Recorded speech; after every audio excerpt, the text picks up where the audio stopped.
Today, Lumix unveils two new products, the first of which is a new colorway for the S9, and the second is a brand new compact prime lens.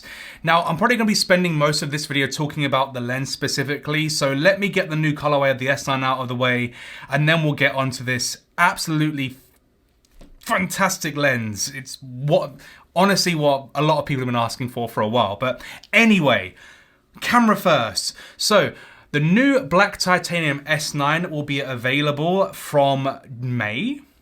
Will be available from May.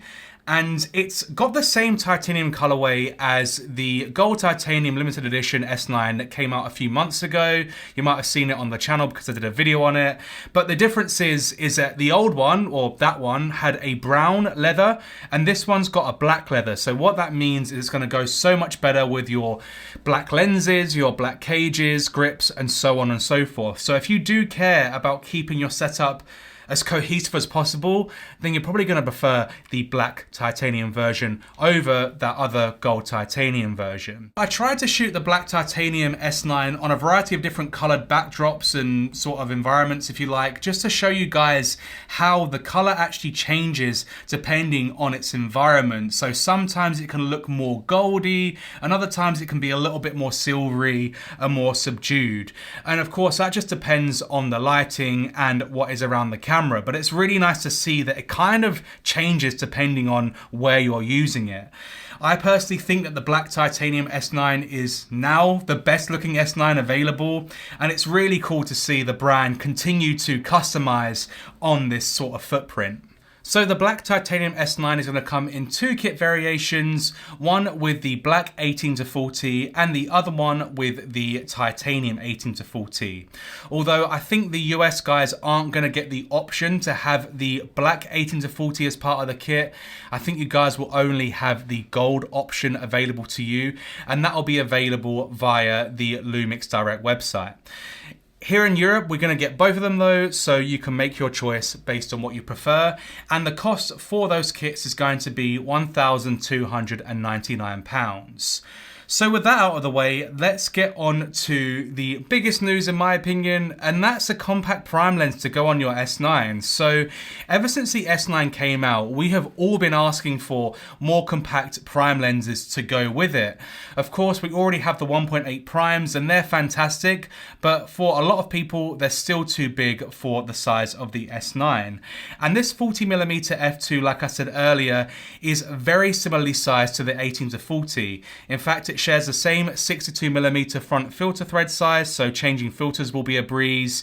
And in terms of its length, it's also pretty much the same as well. I mean, look, it is so compact and just suits the S9 down to the ground. The most impressive part about this lens though is the price point, because the 40mm f2 is only going to retail for £349, and I think that's an absolute steal for the quality you're getting here, and we'll get more onto the image quality stuff in a little bit. Now, the closest comparable lens to the 40mm f2 as it stands on the market would either be the Sigma 45mm f2.8 or the TT Artisan 40mm f2, you know, that cheap £150 lens that everyone seems to love. I've got a review coming out on the TT Artisan lens, hopefully very soon, but to keep things really short, I would personally spend the extra £200 and get this Lumix version because it's got better colors, it's sharper all the way down to f2. It also has a custom function button on the side as well, so that's really useful. And generally, if you're serious about photography or video and you do want the lens to last you, then I do think the 40mm from Lumix is the better investment.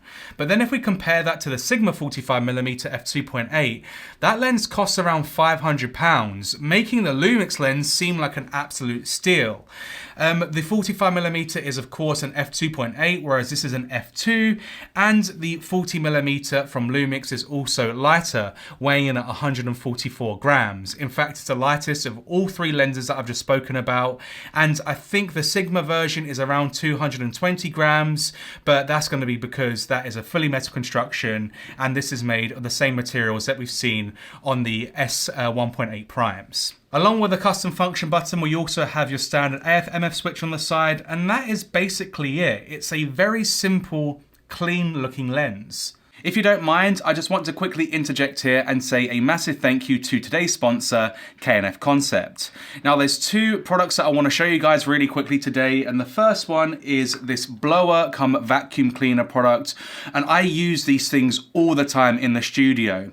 What's really good about this one is that it couples as both a blower, so you can get all the dust and crud off your products when you're shooting them, and then the other side acts as a vacuum cleaner, and it comes with some accessories that you can attach, and then can use it to hoover up your keyboard and other work areas when they're getting a little bit messy. This one in my hand is incredibly powerful too, so I'm going to do a quick blow in the mouth test just to show you how powerful it gets. So, lowest setting, middle setting, higher setting.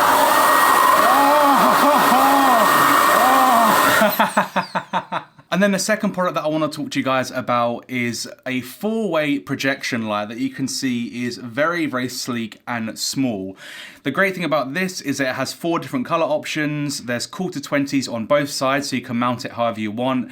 And it is powered via USB-C, so you can charge it up via the USB-C port on the back. And then it also comes with this really cool rubberized sort of connection, if you like, that allows you to add gobos to the front. And what gobos are basically circular cutouts that when you shine light through them, it creates a really cool pattern of light behind your product.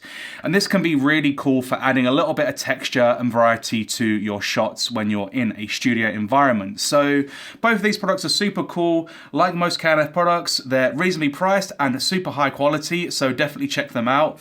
I'll leave links to all of the K&F stuff that I'm using currently in the description. And again, thank you to K&F CONCEPT for sponsoring today's video.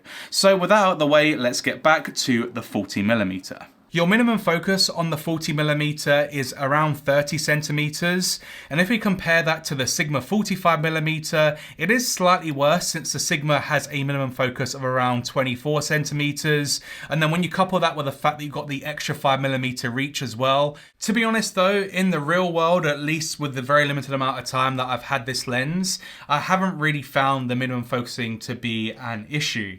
You can still get as close as you want to with this lens, so don't let that be the thing that persuades you otherwise. So now let's get onto the image quality and performance. So like I said earlier, I haven't had much time with this lens. In fact, I got it like Wednesday of last week, and of course today is Tuesday, so I've had it for less than a week. So I've not been able to get out and shoot with it as much as I want to, and I definitely will be shooting with it a lot in the coming months. But from my initial testing, I must say the image quality is absolutely superb. The images are sharp, there's a nice amount of contrast, and the out of focus bokeh areas are really pleasing with some really interesting character as well. The colors are nice and saturated and punchy, and I would actually go as far as saying that I prefer the way the images look with a 40mm over the Sigma 45mm straight out of camera. Of course, you can manipulate images as much as you want in post, so it doesn't really matter too much, but out of camera, I prefer the 40mm f2's look. In terms of autofocus performance, it's exactly as you'd want it to be. The autofocus is fast, it's sticky, it can track subjects, and there is no focus breathing because Lumix have done a fantastic job at compensating for focus breathing in camera. So you're not going to have any of that ugly sort of zoominess when you are changing your focus from near to far. So now that Lumix have finally given us a affordable, sharp, high quality compact prime to go with our S9s, I just want to see more of them. It would be amazing if we could get a full set of f2 primes in this exact size and form factor, because it's literally the perfect size for this camera. And that's not to say that you can't use a new 40mm with your S1II, your S1R2, your S5s and so on. If you're trying to keep things as lightweight as possible, then you're really not even going to notice this thing on the end of your camera. I'm going to be leaving for Asia in the next couple weeks, and I'm going to be taking the new 40mm lens with me. So if you're interested in seeing more from this lens, both in terms of photo and video examples, then definitely make sure that you're subscribed to the channel, because I've got a lot more to cover with this setup. So in terms of availability, the black titanium kits will be available from May, and the new 40mm f2 is going to start shipping in June. So there's a little bit of a wait, but trust me, it's going to be worth it.